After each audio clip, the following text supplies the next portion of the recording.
When you need mealtime inspiration, it's worth shopping Kroger for thousands of appetizing ingredients that inspire countless mouth-watering meals. And no matter what tasty choice you make, you'll enjoy our everyday low prices. Plus, extra ways to save, like digital coupons worth over $600 each week and up to $1 off per gallon at the pump with points. So you can get big flavors and big savings. Kroger, fresh for everyone. Fuel restrictions apply. This episode is brought to you by Microsoft Azure. Turn your ideas into reality with an Azure free account. Get everything you need to develop apps across cloud and hybrid environments, scale workloads, create cloud-connected mobile experiences, and so much more. Discover what you can create with popular services free for 12 months. Learn more at azure.com. That's AZURE.com. And sign up for a free account to start building in the cloud today. Are you ready to take your business to the next level? Meet Viant AI, the world's first fully autonomous advertising platform. With Viant AI, you can automate media planning, analyze results, and drive smarter decisions, all while saving you time and resources. Viant AI helps you unlock new potential and boost productivity regardless of your expertise. Visit Viant.ai today and see how the future of artificial intelligence in advertising can work for you. Welcome to the Two-Footed Podcast, your daily dive into the biggest stories and talking points from the world of football, with a particular focus on the Premier League. Before we get started, a quick shout out to our presenting sponsor, Liberty Shield. Liberty Shield is a VPN provider, and one of the many benefits of their service is that you can change your IP address to unlock geo-restricted content. And for Premier League fans like us, that means you can catch all the action no matter where you are. So if you use the UK VPN, that means you get all live matches on Sky Sports, TNT Sport, Amazon Prime, and the highlights with Match of the Day on BBC iPlayer. Furthermore, you can switch your location to the USA to access all those matches you may otherwise miss using American streaming services like Peacock and USA Network. If you sign up now, you can get 25% off by using the code EPL25OFF. That's EPL25 off at checkout for 25% off. That's whether you choose their VPN router or the software app for your favorite devices. Liberty Shield have got you covered. Oh, and don't forget, after today's episode, be sure to check out our shorter bite-sized pod, the Two-Footed Extra. That will keep you up to speed with all the latest news and gossip. And be sure to check out the other shows that EPL Index offers.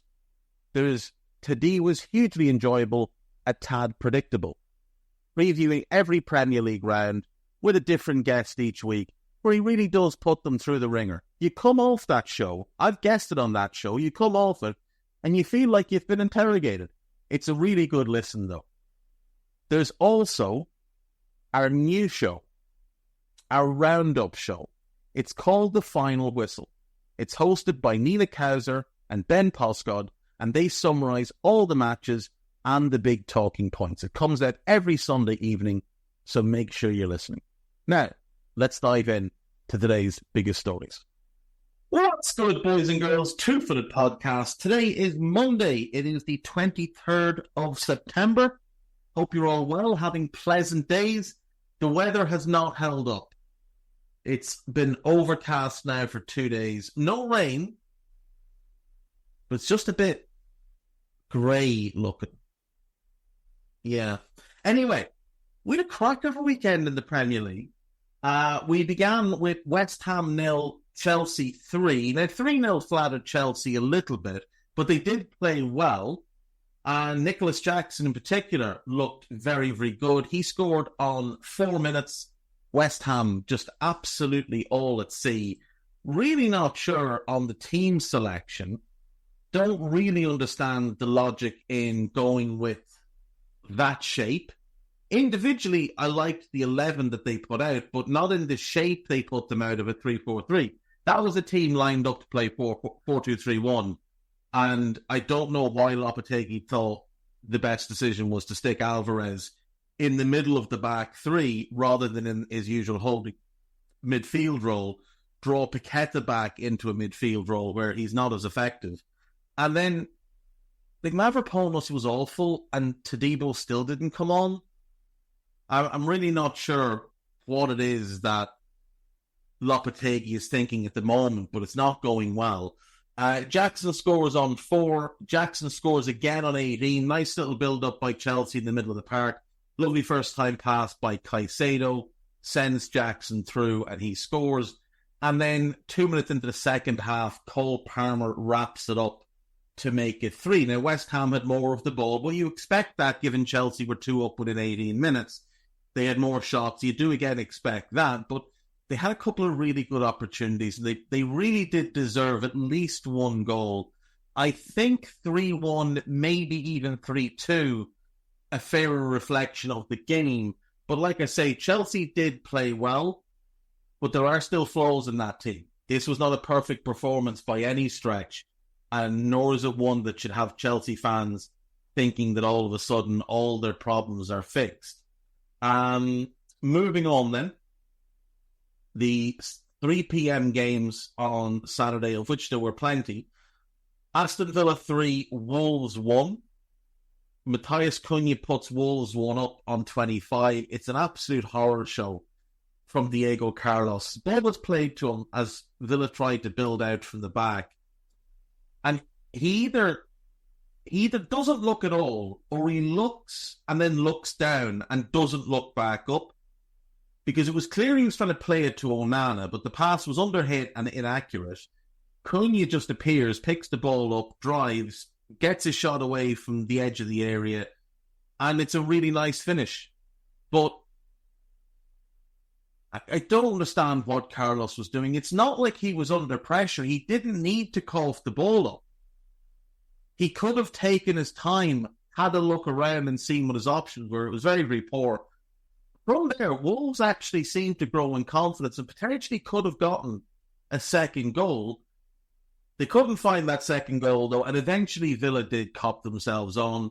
And on 73 minutes, it's Ollie Watkins equalising. On 88, it's Ezri Konsa putting them ahead. And on 94, it's Jon Duran, who just seems to love scoring in 90+. He looks like a guy absolutely full of confidence right now. When you look at the Villa attacking options with Watkins and himself and Morgan Rogers, who's playing well, and Leon Bailey that they have, as an option. They have Philigen to come back. They have Jacob Ramsey. Like, this is a very potent team going forward. And remember, right now, they're playing without Boubacar Kamara, who's one of the best holding midfielders in the league.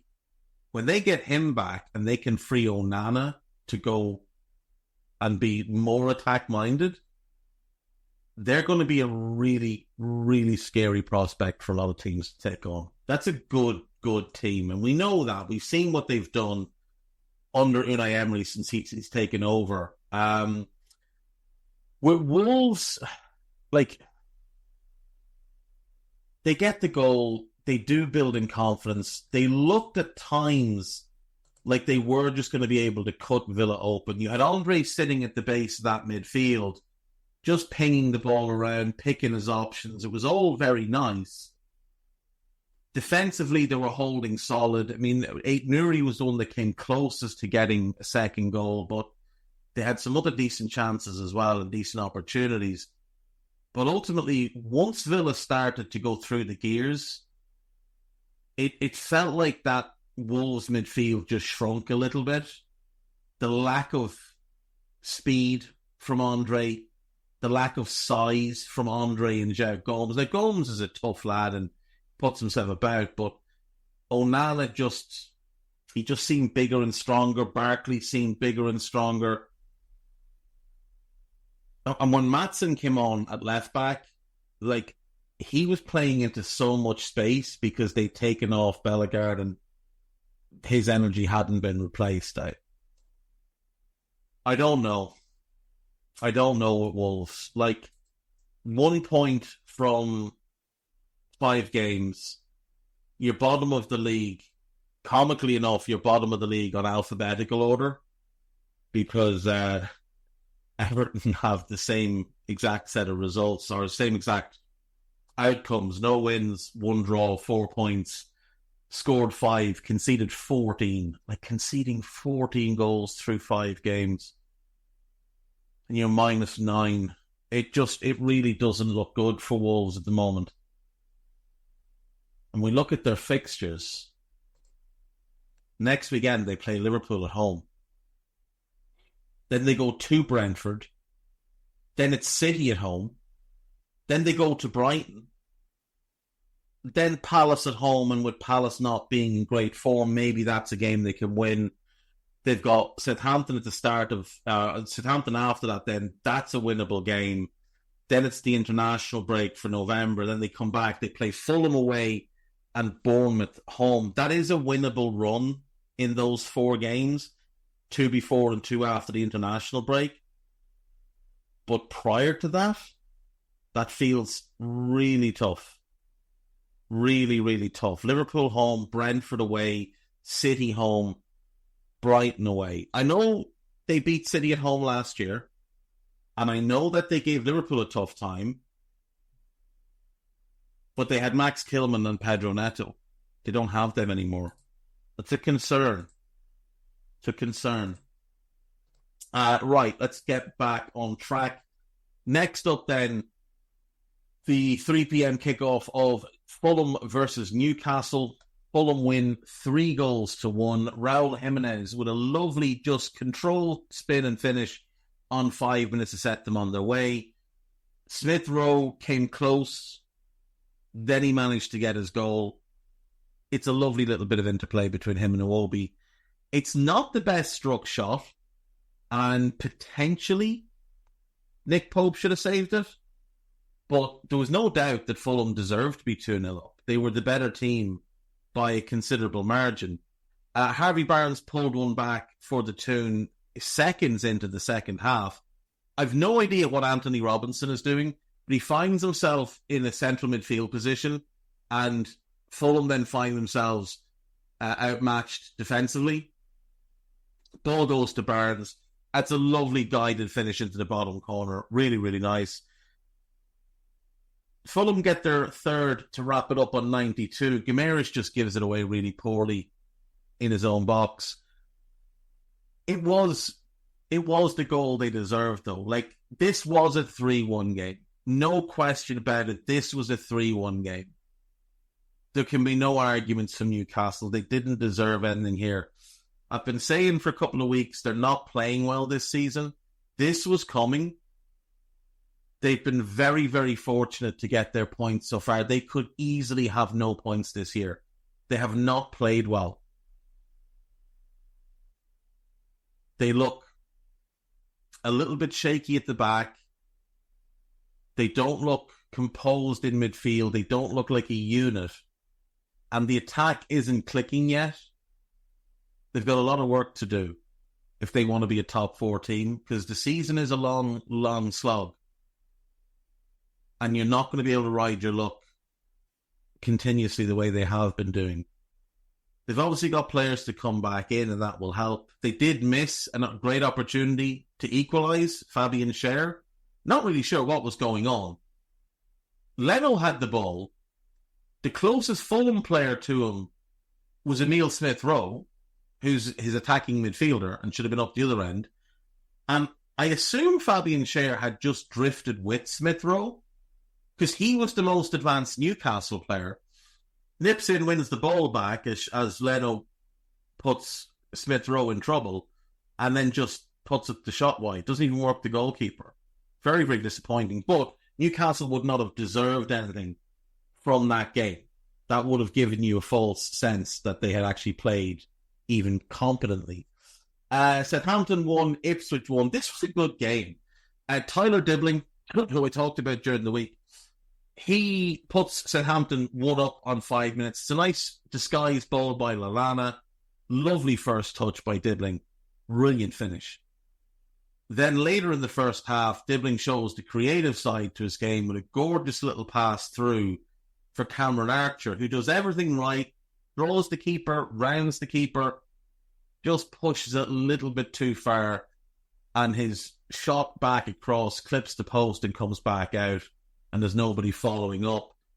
Both sides had chances. Both keepers made really good saves. A couple of good saves from Muric, a couple of good saves from Ramsdale.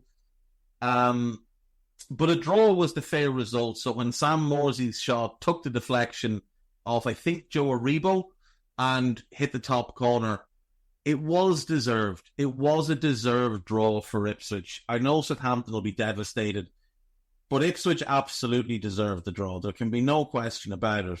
I was happy to see Jens Gehust getting the start for Ipswich. Would be very happy if I could get to see that attack with Jack Clark rather than Wes Burns.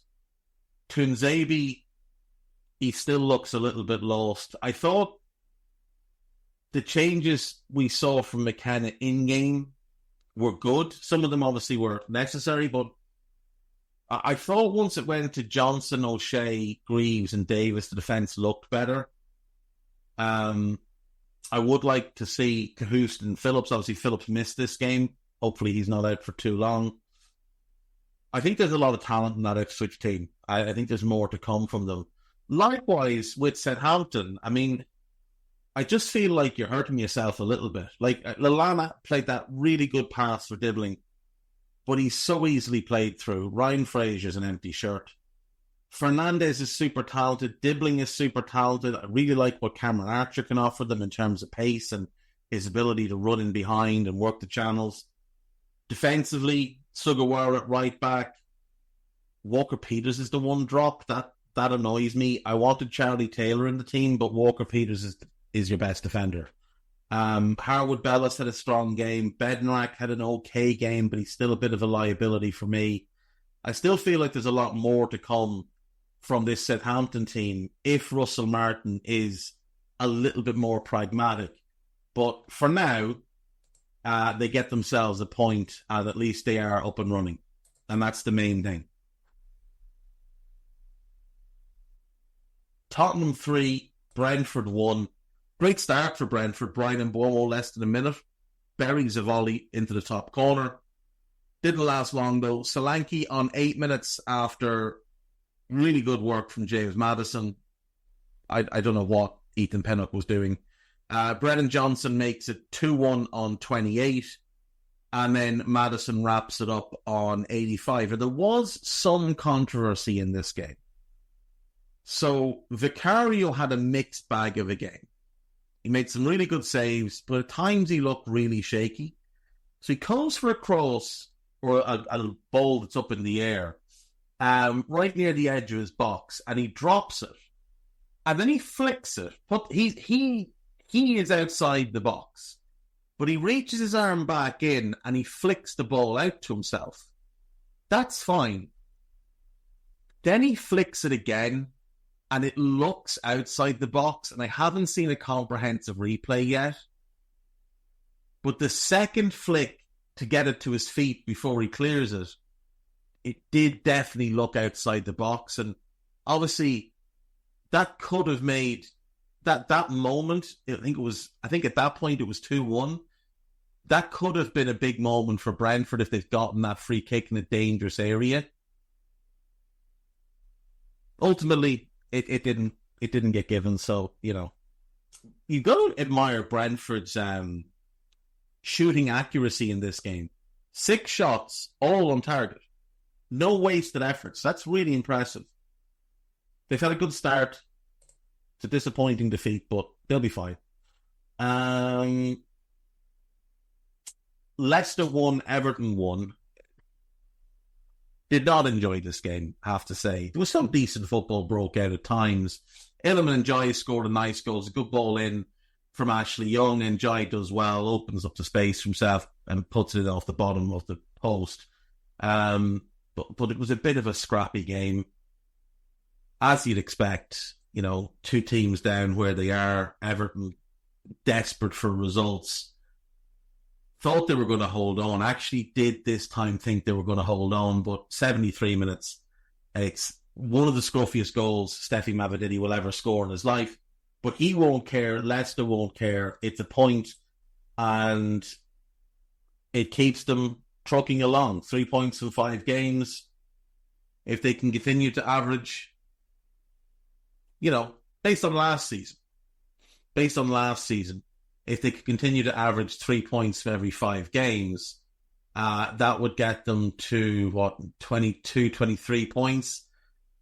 It's not going to be enough, but you start throwing in a couple of wins here. You start throwing in 1 or 2 5-game runs where maybe they get 7 points, and all of a sudden those points will add up, and they could find themselves to 32, 33, and that might keep them in the division. It probably will keep them in the division based on what we've seen the last couple of years.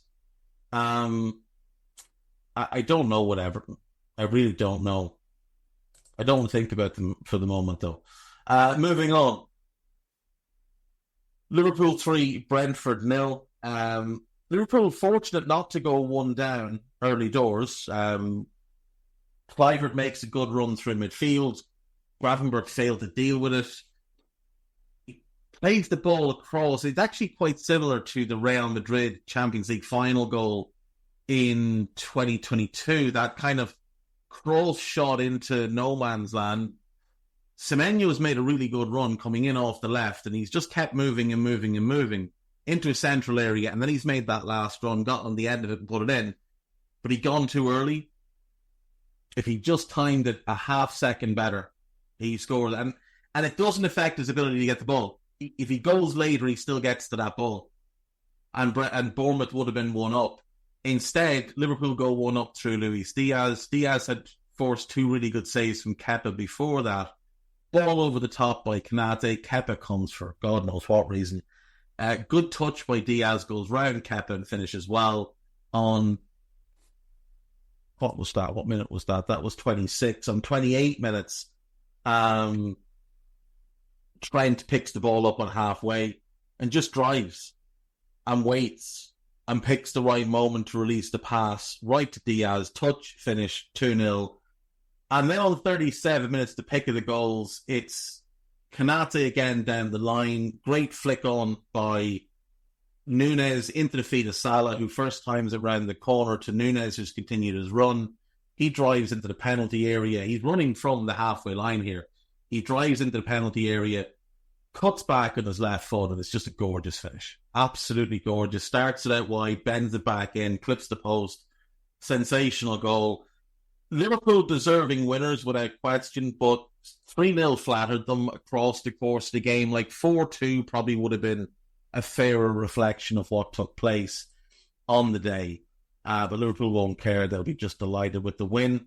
That is 4 wins from 5 and 4 clean sheets from 5. Only 1 goal conceded so far in the Premier League, which is really good considering how poor they were defensively last year. Crystal Palace 0, Manchester United 0. United could have been a couple of goals up. Garnacho missed a couple of decent chances. One was a good save. One he hit the crossbar. De Ligt missed a good chance with a header. Bruno missed a decent chance following up the Garnacho one that had hit the bar. But ultimately, the 2 best chances in the game came to Eberechi Eze. In the first half, there's a lovely move down the left. Nketiah finds Mitchell. He cuts it back. Eze is alone in the United penalty area. Absolutely alone. He could take a touch and pick a spot, and he doesn't. He goes first time, and it's a really weak shot. And in the second half, they break down the right, and the ball comes back to him, and again, he's got time. And it goes first time, and he puts it past the post. He'll be fuming with himself over those chances. Now, credit to both goalkeepers in this game. Henderson made some really good saves. First half, Onana made an outrageous double save. Second half, an outrageous. The first save is really good, getting down low. But to get back up as quickly as he does and show the bravery he does, because Mateta's flying in at it. I think it's Mateta anyway. Flying in at it. It's really, really good. It's very, very good. Fair play. 0-0 overall, probably the fair result. Although, no, to be fair, 2-2 would have been a fair result. But I think a draw was the right result. Moving on then to Sunday's games, and controversy, I think, in both of these. So, 13 minutes into Forest versus Brighton down at the Amex, there's just some... I don't know. I didn't think it was a penalty. I've watched it a few times. I'm still not sure it's a penalty. But Baliba gets, he gets his legs kind of tangled. Player goes down. Hudson-Odoi. It's given, whatever. Chris Wood steps up and scores. 42 minutes. There's a good cross in. For the life of me, I can't remember whose cross it is. Is it Van Hecke's cross? I think it's Van Hecke's cross. And Hinchelwood, it's a brilliant header.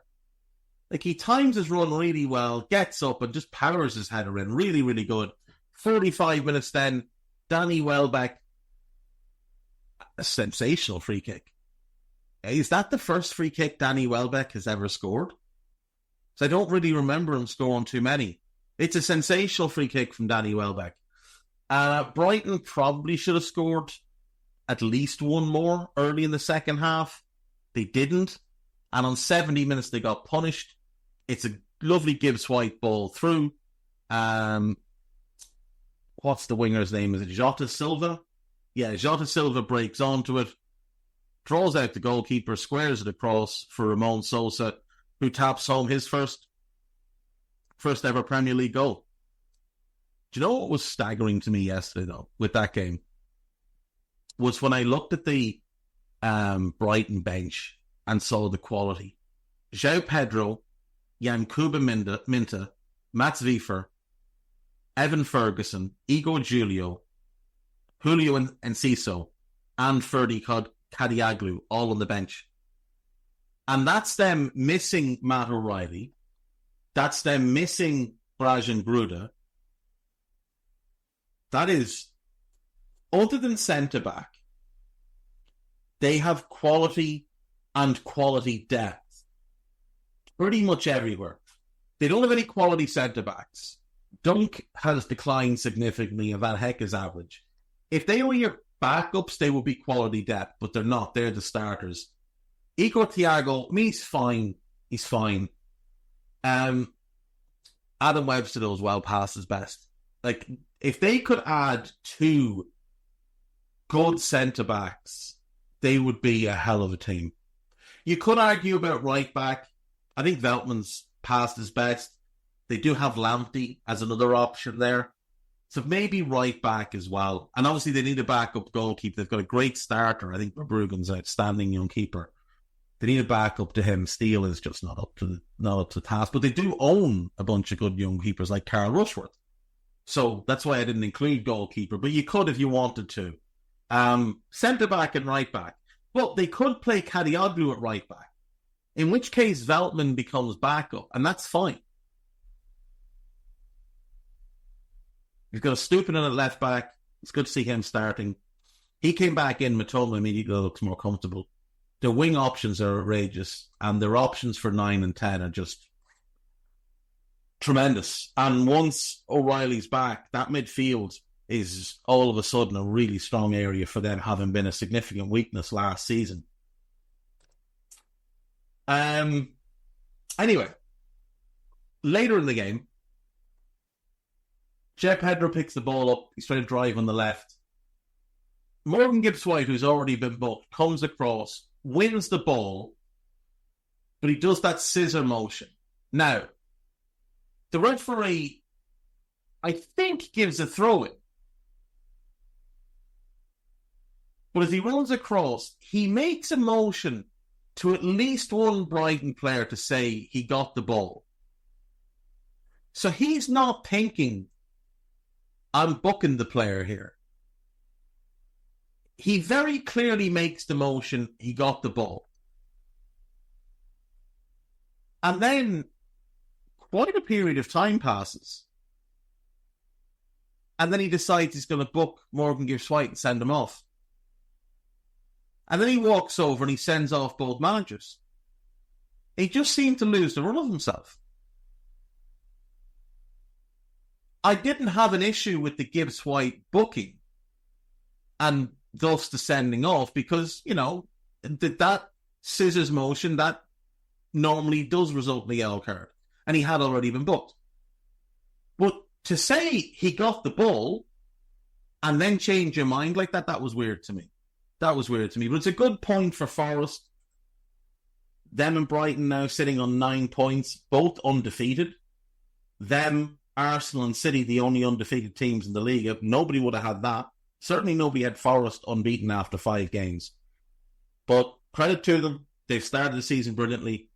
They're playing well. They're defending really well, which is important for them. And I think there's more goals to come from that team.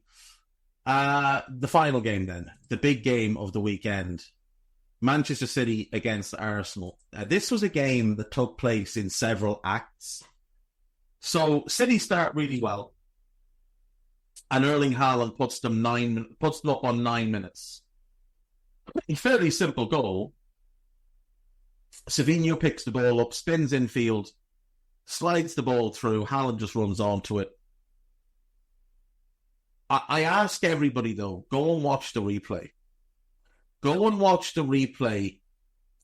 Just as Savinho's about to release the ball, watch what William Saliba does.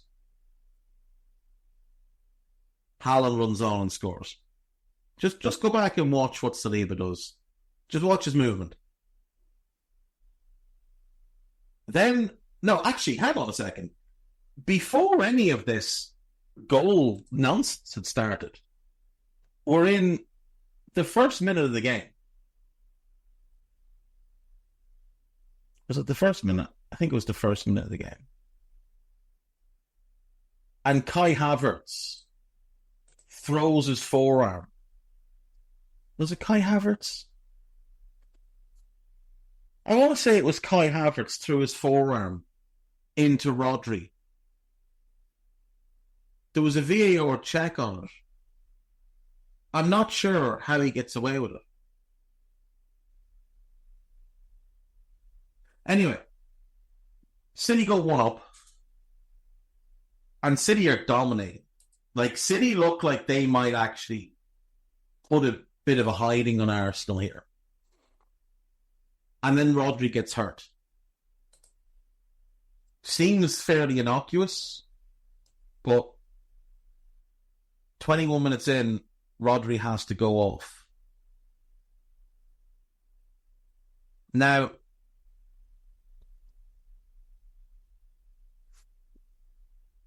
the referee calls over both captains, which is Kyle Walker for City, which is the most important thing to remember here. Calls them both over to talk to them. And then he allows Arsenal to take a quick free kick, which is played out to their left winger, who should be getting marked by Kyle Walker, but Kyle Walker has had to come to the referee and is now making his way back.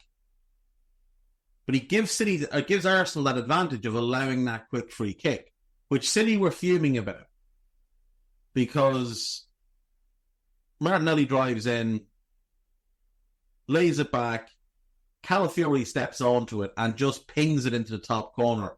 It's like a curling chip with whip on it. It is outrageous. It's a sensational goal. And I'm delighted for him because I think he's an outstanding player. But City have a right to be aggrieved here, because Walker was summoned by the referee and then the free kick was allowed to be taken before Walker got back into position. That's poor referee. Ederson got booked for having too much to say. Then on 34 minutes, Trossard gets booked. Pulls back Savinho, and it's a clear yellow card. Nobody could argue with it. Arsenal start to get a bit of confidence because Rodri's gone off. They've gotten the goal back, and they start to get their set pieces going. And Gabriel heads over when it looks like he's going to score. But the thing to note on that set piece is that Martinelli very clearly fouls Ederson. And then on 46 minutes, Arsenal get another set piece. Gabriel makes the exact same run. Martinelli does exactly the same thing. He runs in, no intention to go anywhere near the ball. He's not looking at the ball. He doesn't care about the ball. He runs in up to the goalkeeper, turns his back, and then nudges him. And not only does he nudge him, he's also blocking the goalkeeper's path to the ball, which, according to the Premier League, they were going to be clamping down on.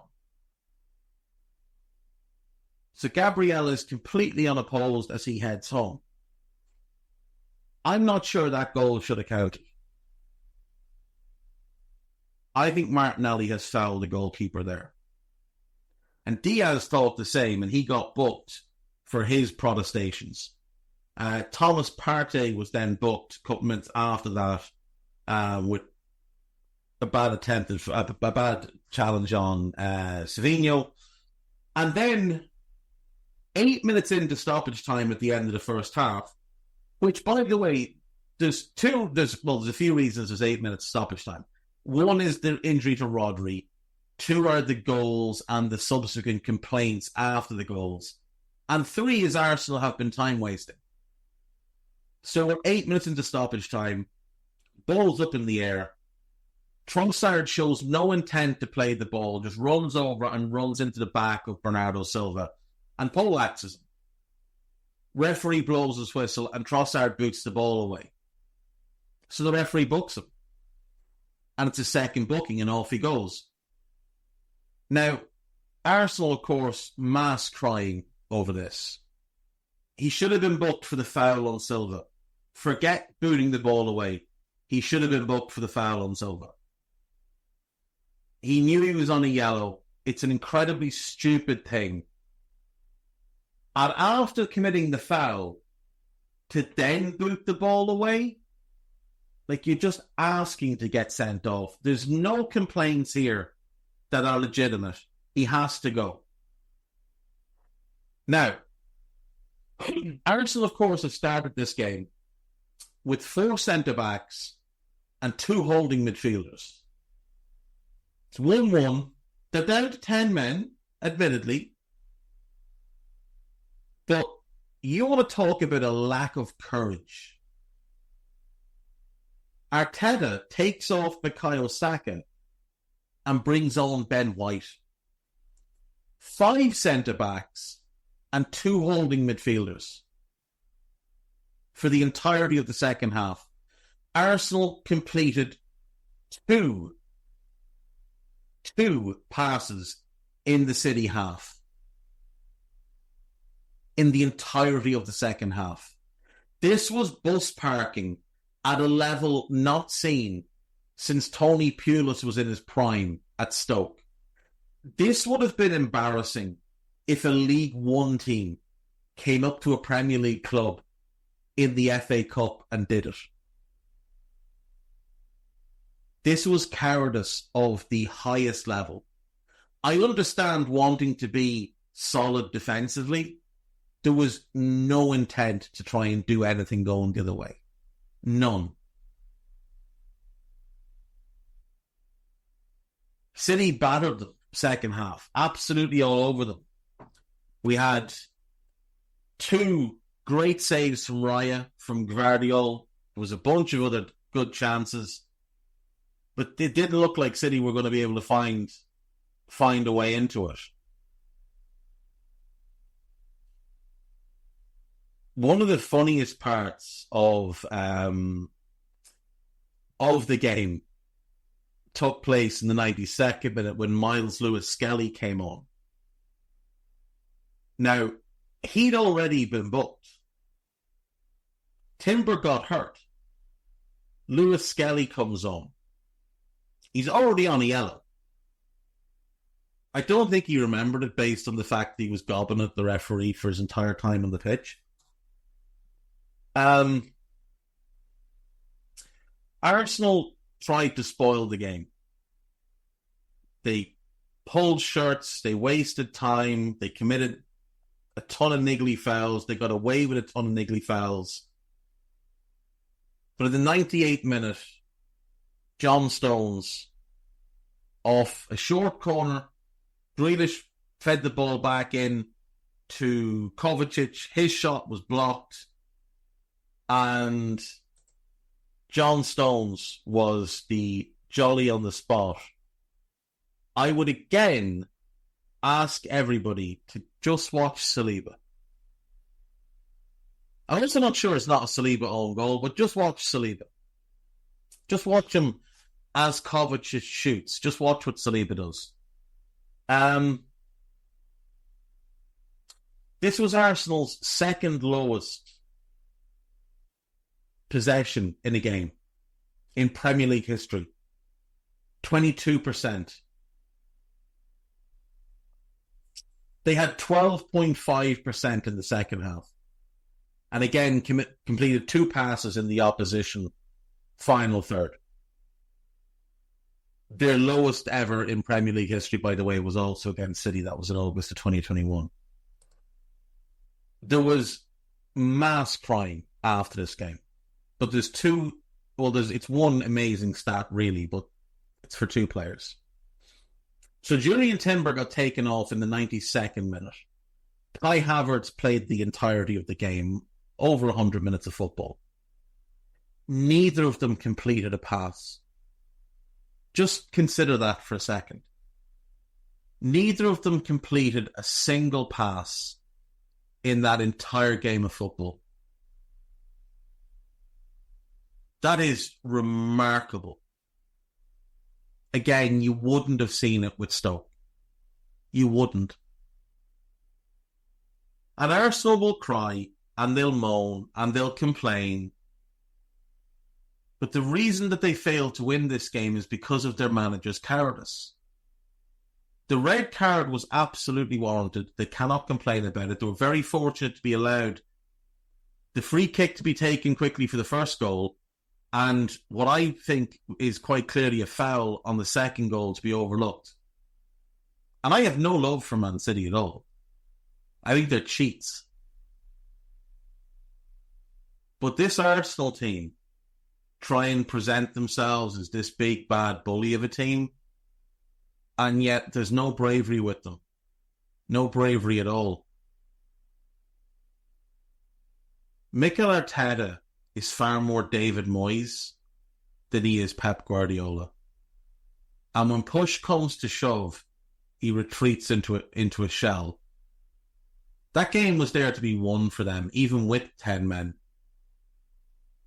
City were putting so many players forward. If Arsenal had shown a little bit of ambition, they could have done them on the counter, and they never even tried. This shameful second half performance. It was a disgusting second half performance, frankly. There was nothing admirable about how Arsenal played that game. And their fans can huff all the copium they want, and foolish tacticals can try and hype Mikel Arteta all they want. Ultimately, they failed to get the job done again yesterday. They had another big opportunity to beat City, and they bottled it. Because that's what this team seems to do whenever the big moment presents itself. I'll be back after the break. When you need mealtime inspiration, it's worth shopping Kroger for thousands of appetizing ingredients that inspire countless mouth-watering meals. And no matter what tasty choice you make, you'll enjoy our everyday low prices. Plus, extra ways to save, like digital coupons worth over $600 each week and up to $1 off per gallon at the pump with points. So you can get big flavors and big savings. Kroger, fresh for everyone. Fuel restrictions apply. Throw the best birthday party ever that your child will always talk about. Big Air Trampoline Park inside Fieldhouse USA at the Polaris Mall can do just that. Award-winning birthday party packages start at just $300. And all birthday parties include pizza, drinks, a party room with a party host, grip socks, printed invitations, and all 40 attractions at Big Air Trampoline Park. It's a birthday party you and your kids will never forget. Book your party today. Big Air Columbus, where the fun never ends. Visit BigAirUSA.com/Columbus for details. Right, welcome back. So, winners and losers from this weekend's Premier League. We're going to start off winner, Liverpool.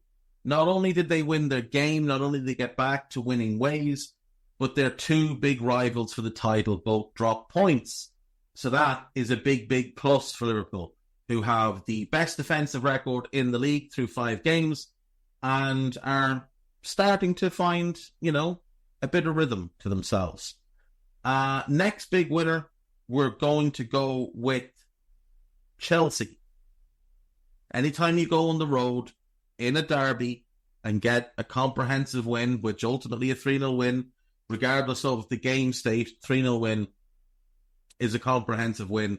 That is a really good result for them, and congrats to them.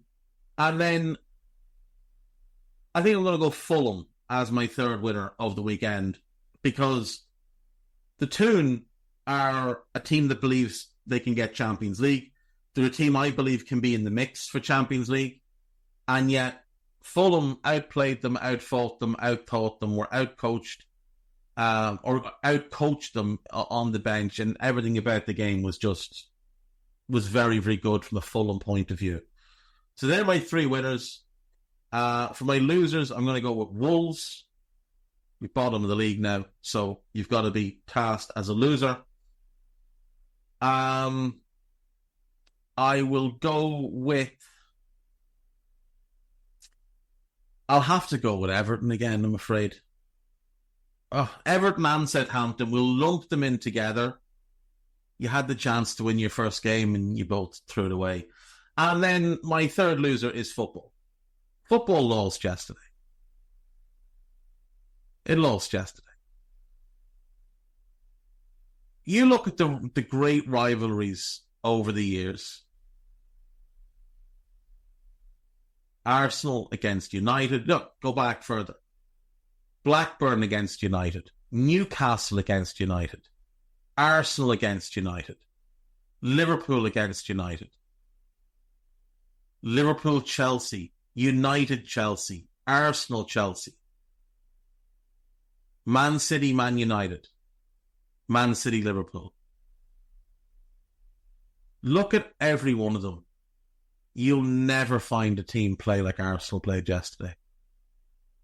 You'll never find that level of cowardice. That was not a game of football. That was not a spectacle that the Premier League should be proud of.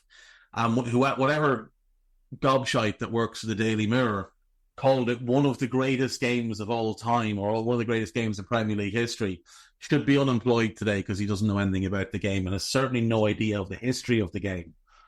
Football lost yesterday. It's quite simply a fact of the matter. Nobody should be pleased about what took place. Let's quickly jump at Troy Deeney's team of the week. So he's gone with Onana in goal. I actually don't have a problem with that at all. He's gone Trent, he's gone Konza, he's gone Gabriel, he's gone Calafiori. He's picked 3 of them because they scored. That's the only reason he's picked 3 of them. Ibu Konate was by far the best centre-back in the Premier League this weekend. By a country mile, the best centre-back in the Premier League this weekend. That's nonsense. In midfield, he's gone with Morsey because he scored, Maddison because he scored, and Dibbling because he scored. But he's also picked Dibbling in midfield where he doesn't play. And then in attack, he's gone for Diaz, who got 2, Jackson, who got 2, and Njai. This man does not watch football. He does not watch football at all. This is nonsense. This entire team is nonsense. This 18-year-old can play anywhere in midfield, he says about Dibbling. A sitter, a 10, an 8, you name it, he's got it in the bag. Like, this man does not watch football. He has never in his life seen Tyler Dibbling play a single minute of football. Tyler Dibbling is a right winger. Now, he can play as a 10. He cannot play as an 8. He definitely can't play as a 6. He's a right winger. But Troy Deeney doesn't know anything about football. And just when we thought that the BBC would never find anybody as incompetent as Gareth Crooks. They pulled it out of the bag with this clown, who, by the way, every time he goes on a podcast and every time he talks about his career, he exposes himself as the single most deluded arsehole anywhere connected to the Premier League. This guy is a jackass who knows nothing about football, who thinks he's some sort of hard man, and who really and truly just needs to go away. He embarrassed himself when he was at Forest Green repeatedly. His career was very short-lived at the high end. He talks about himself. Zlatan is the only player as arrogant as him who talks about himself so frequently. Zlatan can back it up. Troy Deeney cannot. I'll be back after the break.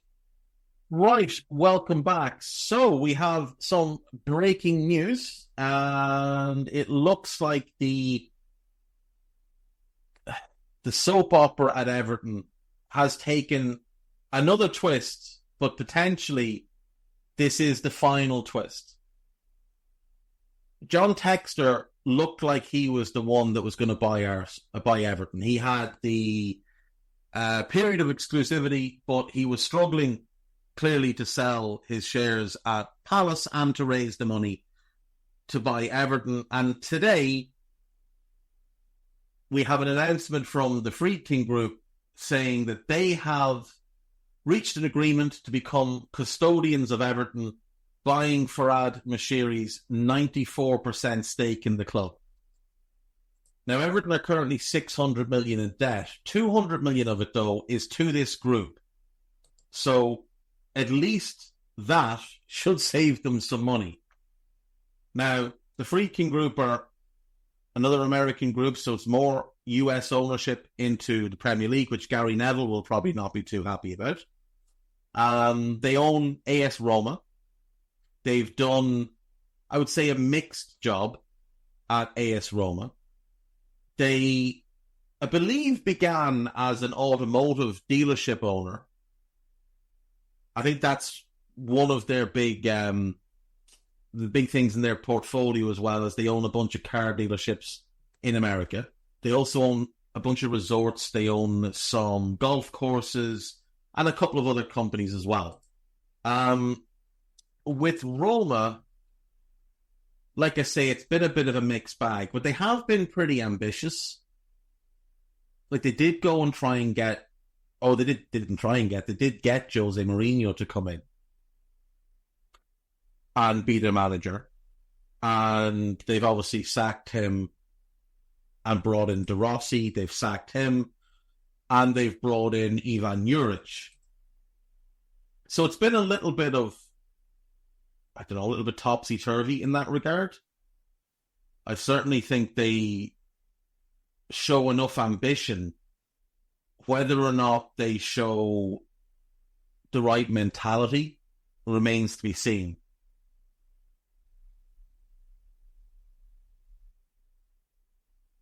They've owned Roma now for 4 years. They bought them in 2020. It was originally meant to take place late the previous year, but COVID would hamper that.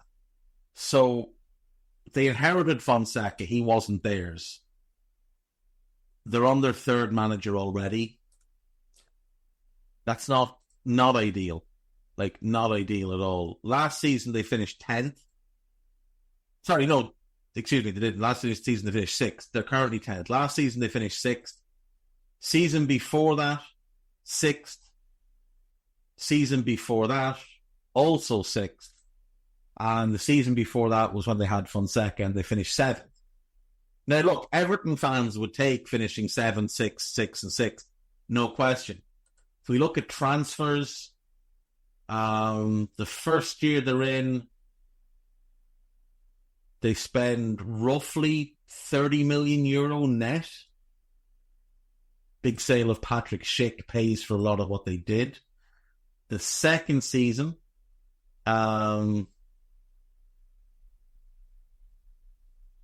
decent spend. Tammy Abraham, Rui Patricio, Roger Ibanez, Matthias Viña, Brian Reynolds. Not many of these players, by the way, worked out at the club.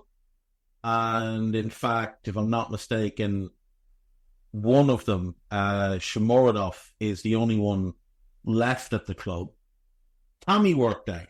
The rest didn't really. Ibanez was good, but he's moved on. They spent probably €70 million that summer. Brought in a couple of loans. A lot of player movement in terms of loans and such. 22-23, very small spend. But they did bring in 3 different players on loans with options to buy. None of whom they ended up taking up. And they had a considerable net profit that year. And then last summer, 2023, again, very low net spend. Significant net profit on the transfer window. And this past summer, decent spend. You're in there around 75-80 million euro. Probably a net spend of about 60, 55 to 60. Maybe a little bit less, but in and around that kind of fee. So they haven't spent huge sums of money. So Everton fans thinking that this group are going to come in and spend fortunes should probably temper those expectations. The owner, Dan Friedkin, he inherited this business from his father, Thomas Hoyt. Hoyt is a tremendously American name. Gulf States Toyota, founded in 1969, a private distributor of Toyota vehicles in the United States.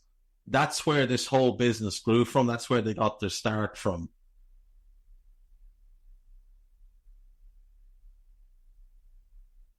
I am curious to see how they do. I'm curious to see how they do.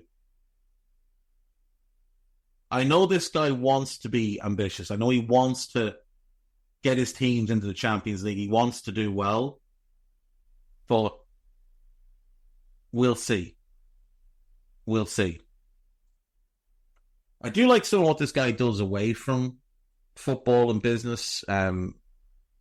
He protects millions of acres of endangered wildlife areas throughout Africa, which I'm very much in favor of. So yeah, he seems a decent guy, but ultimately we can only judge him on what he does while he's owner of the club. So I will see you all later today with Two Footed Extra. Take care of yourselves. This podcast is part of the Sports Social Podcast Network.